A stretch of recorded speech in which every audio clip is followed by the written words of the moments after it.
प्रिय विद्यार्थियों, let's biology के चैनल में एक बार पुनः हृदय से स्वागत है। प्रिय विद्यार्थियों, मैं आज आपको इस क्लास के माध्यम से क्लास 10th चैप्टर क्रमांक 2 कंट्रोल एंड कोऑर्डिनेशन अर्थात कक्षा 10 विषय जीव विज्ञान अध्याय क्रमांक 2 नियंत्रण एवं समन्वय के बारे में आपको अध्ययन कराऊंगा।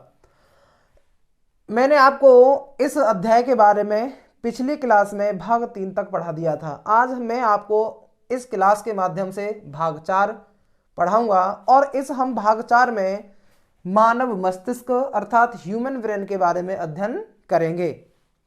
तो प्रिय विद्यार्थियों, मैं आपको अवगत कराता चलूं कि मानव का मस्तिष्क जो होता है अत्यंत कोमल अंग होता है और यह बहुत ही महत्वपूर्ण कार्य करने के लिए मानव के शरीर में पाया जाता है, क्योंकि तंत्रिका तंत्र के द्वारा मानव के शरीर में जो भी क्रियाएं होती हैं उनका नियंत्रण एवं समन्वय जो होता है वह मस्तिष्क के द्वारा ही होता है और मस्तिष्क उनको नियंत्रित करने में महत्वपूर्ण भूमिका निभाता है। ठीक है ना। तो मस्तिष्क जो होता है मानव का वह खोपड़ी की मस्तिष्क गुहा के अंदर पाया जाता है। यह हमारा क्या है, ब्रेन है। ये खोपड़ी कपाल है जिसको ब्रेन बॉक्स कहते हैं। उसी मस्तिष्क गुहा अर्थात ब्रेन बॉक्स के अंदर मस्तिष्क पाया जाता है और उसी में यह सुरक्षित रूप से रहता है। यह चारों ओर से एक तंतुमय संयोजी ऊतक के द्वारा घिरा रहता है। प्रिय विद्यार्थियों, किसके द्वारा? यह चारों ओर से एक तंतुमय संयोजी ऊतक के द्वारा उसके अंदर बंद रहता है। ठीक है ना। किसके द्वारा? एक संयोजी ऊतक के द्वारा उसके अंदर बंद रहता है और वह संयोजी ऊतक की एक क्या होती है, मेम्ब्रेन अर्थात एक झिल्ली होती है। क्या होती है? एक झिल्ली होती है, मेम्ब्रेन होती है, उसी के द्वारा घिरा रहता है। उस झिल्ली को हम मेनिन्जेस के नाम से जानते हैं। प्रिय विद्यार्थियों, किसके नाम से जानते हैं? मेनिन्जेस के नाम से जानते हैं, जिसमें हमारा मस्तिष्क क्या होता है, चारों ओर से घिरा होता है। मेनिन्जेस जो होती है वो कोमल मस्तिष्क को बाहरी आघातों से बचाने का कार्य करती है। बाहरी आघात का मतलब मान लीजिएगा बाह्य आघात। बाह्य आघात का मतलब बाह्य रूप में किसी प्रकार से कोई क्षति, अगर मस्तिष्क अर्थात खोपड़ी को कोई चोट लगती है, किसी प्रकार से व्यक्ति गिर जाता है या कोई बाह्य व्यक्ति हमारे सिर पर प्रहार कर देता है, वो क्या है, बाह्य आघात हो जाता है। उसी बाह्य आघात से बचाने का काम कौन करता है? मेनिन्जेस करता है, जिससे कि हमारे मस्तिष्क को या किसी दबाव से किसी प्रकार का दबाव उसके ऊपर उत्पन्न हो, अर्थात मस्तिष्क को किसी प्रकार की समस्या का सामना न करना पड़े। अब एक और बात मैं आपको और बताता चलता हूं कि मस्तिष्क और मेनिन्जेस के बीच में एक और द्रव पाया जाता है जिसको सेरिब्रोस्पाइनल द्रव कहते हैं। उस द्रव को हम क्या कहते हैं? सेरिब्रोस्पाइनल द्रव कहते हैं। प्रिय विद्यार्थी, क्या कहते हैं? सेरिब्रोस्पाइनल द्रव कहते हैं। अब ये द्रव क्या करता है? मस्तिष्क को नम बनाए रखने का काम करता है। सेरिब्रोस्पाइनल द्रव अर्थात सेरिब्रोस्पाइनल फ्लूइड जो होता है मस्तिष्क को नम बनाए रखने का कार्य करता है। मेरे मार्थियों, क्या करता है? मस्तिष्क को नम बनाए रखने का कार्य करता है।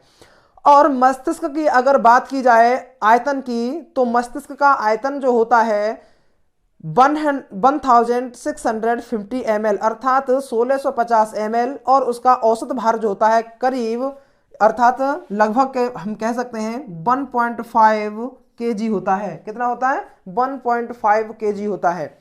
ठीक है ना।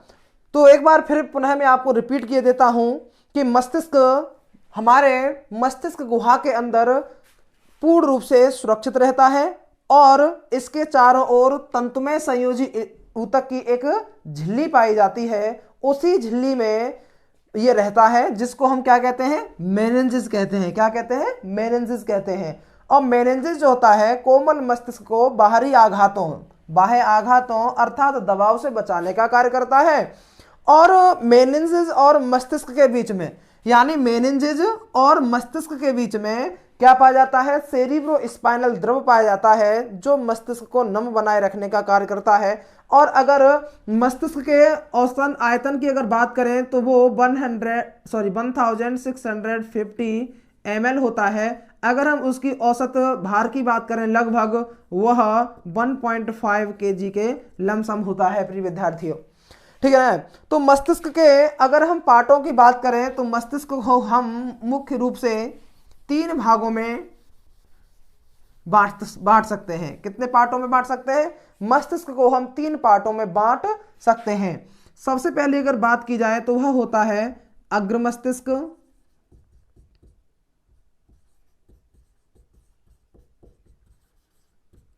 दूसरे नंबर पर आता है फिर तुम्हारा मध्य मस्तिष्क,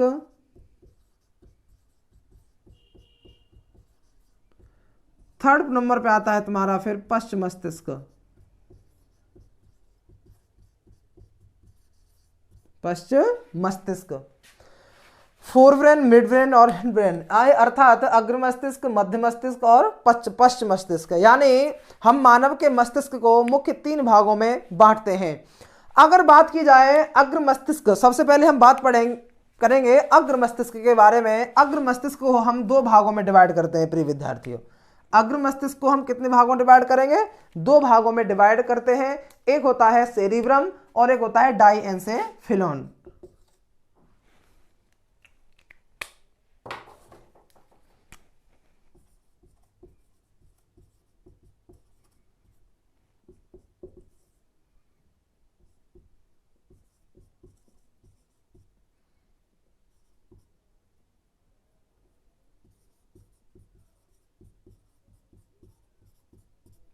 सेरिब्रम और डाइएन्सेफेलॉन जो होता है, इसको हमने 2 पार्टों में बांटा है। किसको? अग्र मस्तिष्क को। अब अग्र मस्तिष्क की बात करें कि अग्र मस्तिष्क का काम क्या होता है,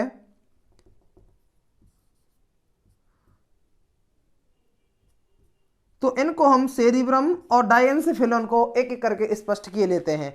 अगर बात करें सेरिब्रम, जिसको हम प्रमस्तिष्क भी कहते हैं, यह मस्तिष्क के शीर्ष, पार्श्व तथा पश्च भागों से ढका रहता है। अगर प्रमस्तिष्क की बात करें तो यह क्या होता है? यह मस्तिष्क के शीर्ष, पार्श्व तथा पश्च भागों से ढका रहता है। कौन? अग्र मस्तिष्क का एक भाग जिसको हम सेरिब्रम कहते हैं, यह मानव के मस्तिष्क में शीर्ष, पार्श्व तथा पश्च भागों के द्वारा ढका हुआ रहता है।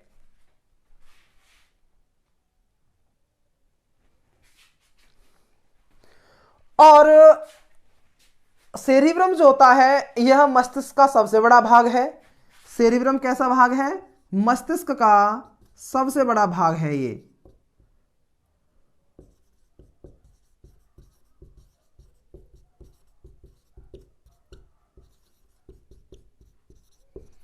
मस्तिष्क का कैसा भाग है? सबसे बड़ा भाग है। और मस्तिष्क का ये बहुत ही मोस्ट इंपोर्टेंट, अत्यंत महत्वपूर्ण भाग है। और यह बुद्धि एवं चतुराई का केंद्र भी कहलाता है। किसका केंद्र कहलाता है? यह बुद्धि एवं चतुराई का केंद्र भी इसको कह सकते हैं। बुद्धि एवं चतुराई का केंद्र। बुद्धि एवं चतुराई का केंद्र का मतलब है यह मुख्य रूप से बुद्धिमत्ता और चतुराई के लिए जाना जाता है। जैसे मानव में किसी बात को अगर सोचने की प्रक्रिया हो तो किसके द्वारा? सेरिब्रम अर्थात प्रमस्तिष्क के द्वारा होती है। समझने की शक्ति है वह भी सेरिब्रम के द्वारा, यानी कोई व्यक्ति जब किसी बात को कहता है उसको समझा किसके द्वारा जाता है? सेरिब्रम के द्वारा ही समझा जाता है। स्मरण शक्ति अर्थात याददाश्त, यानी कोई भी बात कही जाए उसको लंबे समय तक याद रखने की प्रक्रिया किसके द्वारा? सेरिब्रम के द्वारा होती है। घृणा अर्थात हम जब किसी से नफरत करते हैं, घृणा करते हैं, वह भी प्रेम, कष्ट, हर्ष, भय के अनुभव जैसी क्रियाओं का नियंत्रण एवं समन्वय किसके द्वारा होता है? सेरिब्रम के द्वारा ही होता है प्रिय विद्यार्थियों। समझ गए ना? तो सेरिब्रम कैसा है? सेरिब्रम जो होता है बहुत ही महत्वपूर्ण, अत्यंत महत्वपूर्ण भाग है और इसको हम बुद्धि एवं चतुराई का केंद्र भी कहते हैं। और मानव के शरीर में होने वाली कोई भी बात जो होती है जिसको वह समझता है तो सेरिब्रम के द्वारा समझता है। ठीक है ना? और स्मरण शक्ति यानी किसी बात को याद रखने की जो प्रक्रिया होती है वह किसके द्वारा? सेरिब्रम के द्वारा। घृणा किसी के साथ प्रेम प्रकट हो जो होता है। कष्ट अर्थात हमको किसी प्रकार की समस्या जो होती है। हर्ष, भय के अनुभव जैसी क्रियाओं का नियंत्रण एवं समन्वय किसके द्वारा होता है? सेरिब्रम के द्वारा होता है। अब बात आती है सेकंड पोजीशन पर, डाइएन्सेफेलॉन का काम क्या है? डाइएन्सेफेलॉन अर्थात अग्र मस्तिष्क का सेकंड, हमने 2 भागों में बांटा है ना, तो अग्र मस्तिष्क का ये दूसरा भाग है जिसको हम डाइएन्सेफेलॉन कहते हैं। यह कम या अधिक ताप के आभास अर्थात जब कभी अधिक ताप हो या कम हो उसका आभास कराता है और दर्द और रोने जैसी क्रियाओं का नियंत्रण कौन करता है? डाइएंसिफिलिन करता है। अर्थात मानव के शरीर में दर्द हो या जब कोई व्यक्ति किसी प्रकार से भावनात्मक रूप से जब वह रोता है या पीड़ा के कारण जब वह रोता है, तो उसको नियंत्रित करने का काम किसका है प्रिय विद्यार्थियों? डाइएंसिफिलिन का काम है। ठीक है ना प्रिय विद्यार्थियों, यहां पर हमारा अग्र मस्तिष्क जो होता है वो है, मैंने आपको बता दिया। अब बात करते हैं हम मध्य मस्तिष्क की। सेकंड नंबर पर हमारा कौन आता है? मध्य मस्तिष्क आता है। मध्य मस्तिष्क का काम क्या है प्रिय विद्यार्थियों? इसको भी हम स्पष्ट किए लेते हैं। यह मस्तिष्क स्टेम का ऊपरी भाग होता है। ठीक है ना प्रिय विद्यार्थियों, मध्य मस्तिष्क क्या है? मस्तिष्क स्टेम का ऊपरी भाग है। इसमें संतुलन एवं आंख की पेशियों को नियंत्रित करने का केंद्र होता है। मध्य मस्तिष्क क्या है? यह मस्तिष्क का स्टेम के ऊपरी भाग है। इसमें संतुलन एवं आंख की पेशियों को नियंत्रित करने का कार्य पाया जाता है प्रिय विद्यार्थियों। तो हमने अग्र मस्तिष्क और मध्य मस्तिष्क को यहाँ पर क्लियर कर लिया है। अब बात आती है एंड में चल के पश्च मस्तिष्क की, कि पश्च मस्तिष्क का कार्य क्या होता है। प्रिय विद्यार्थियों, मस्तिष्क के बारे में और भी ढेर सारा बहुत कुछ पढ़ाने को है, लेकिन मैं आपको आपके सिलेबस के अकॉर्डिंग ही पढ़ाऊंगा यहाँ पे। तो अब तीसरी पोजीशन पर बात आ जाती है हमारी पश्च मस्तिष्क की।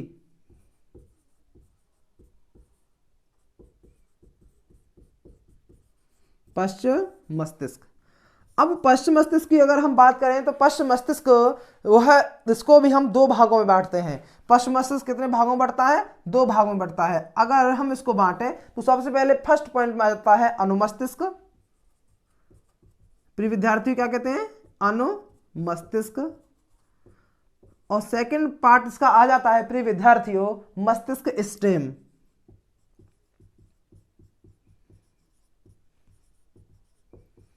मस्तिष्क स्टेम।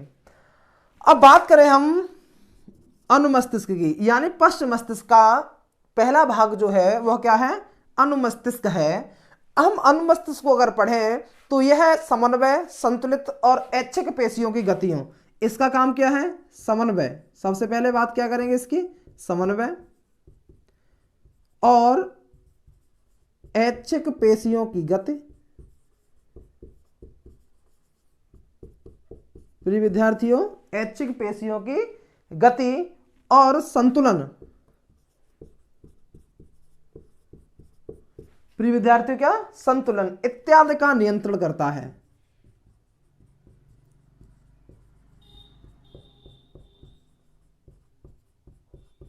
इत्यादि का नियंत्रण करता है। ठीक है ना। तो अनुमस्तिष्क का काम क्या है? कि समन्वय, ऐच्छिक पेशियों की गति, संतुलन आदि का नियंत्रण कौन करता है? अनुमस्तिष्क। जैसे हाथों का परिचलन ठीक से नहीं होगा अगर यह उसको नियंत्रित ना करे तो, पैरों द्वारा चलना मुश्किल हो जाएगा अगर यह नियंत्रित ना करे तो, बातचीत करने में कठिनाई होगी। जैसे मैं आपको पढ़ा रहा हूं, अगर हमारा अनुमस्तिष्क नियंत्रित ना करे तो मैं ठीक प्रकार से नहीं बोल पाऊंगा। प्रिय विद्यार्थियों, अगर अनुमस्तिष्क नियंत्रित ना करे, मैं हाथ से लिख रहा हूं तो ठीक प्रकार से मैं नहीं लिख पाऊंगा। अगर अनुमस्तिष्क नियंत्रित ना करे तो मैं अपने पैरों के द्वारा खड़ा नहीं हो सकता और मैं मूवमेंट नहीं कर सकता, जैसे मैं अभी इधर उधर आपको गतिविधि करता दिखाई दे रहा हूं मेरे लाडलो। ठीक है ना। तो पश्च मस्तिष्क का भाग जो हमने पश्च मस्तिष्क को दो भागों में बांटा, अनुमस्तिष्क और मस्तिष्क स्टेम। तो अनुमस्तिष्क के बारे में मैंने बता दिया कि अनुमस्तिष्क जो होता है यह समन्वय, ऐच्छिक पेशियों की गति, संतुलन आदि का नियंत्रण करता है। यदि मस्तिष्क से अनुमस्तिष्क को नष्ट कर दिया जाए तो ऐच्छिक गतियां असंभव हो जाएंगी।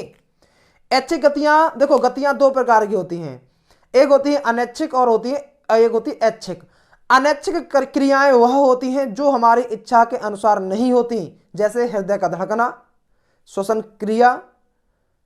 ठीक है ना। ये सभी किस में आती है? अनैच्छिक क्रिया में आती है। अब बात करें ऐच्छिक। ऐच्छिक का मतलब होता है हमारे हाथों के द्वारा मूवमेंट होना, बोलना, चलना, उठना, बैठना, ये सब किस में आता है? ऐच्छिक क्रिया में आता है। तो अगर हम मानव के मस्तिष्क से अनुमस्तिष्क को अगर हटा दें तो वहां क्या होगा? हाथों का परिचालन, अर्थात कुल मिलाकर के ऐच्छिक क्रियाएं जो हैं वो सही प्रकार से नहीं हो पाएंगी। प्रिय विद्यार्थियों, तो समझ गए होंगे कि अनुमस्तिष्क का काम क्या है? कि समन्वय, ऐच्छिक पेशियों की गति, संतुलन इत्यादि का नियंत्रण करता है। जैसे हाथों का परिचालन, जो होता है वह अनुमस्तिष्क के नियंत्रण में होता है। पैरों का चलना, बातचीत करना, ये सब किसके द्वारा? अनुमस्तिष्क के द्वारा ही होता है। अब बात आती है सेकंड पोजीशन पर मस्तिष्क स्टेम की। प्रिय विद्यार्थी किसकी आती है? मस्तिष्क स्टेम की।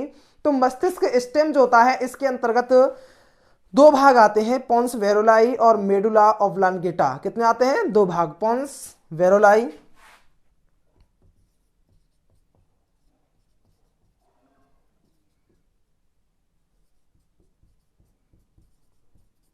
और सेकंड आता है फिर मेडुला ऑब्लांगेटा। ठीक है ना। अब पोन्स वेरोलाई क्या करता है? पोन्स वेरोलाई की अगर बात की जाए तो यह श्वसन की क्रिया को नियंत्रित करता है। किसको नियंत्रित करता है? श्वसन की क्रिया को नियंत्रित करने का काम कौन करता है? पोन्स वेरोलाई। समझ गए ना। यानी मस्तिष्क स्टेम का भाग पोन्स वेरोलाई जो होता है वो श्वसन की क्रिया को नियंत्रित करने का कार्य करता है। अगर बात करें हम मेडुला ऑब्लांगेटा की तो इसमें अनैच्छिक क्रियाओं को नियंत्रित करने का केंद्र स्थित होता है। कौन सी क्रियाएं? अनैच्छिक क्रियाएं।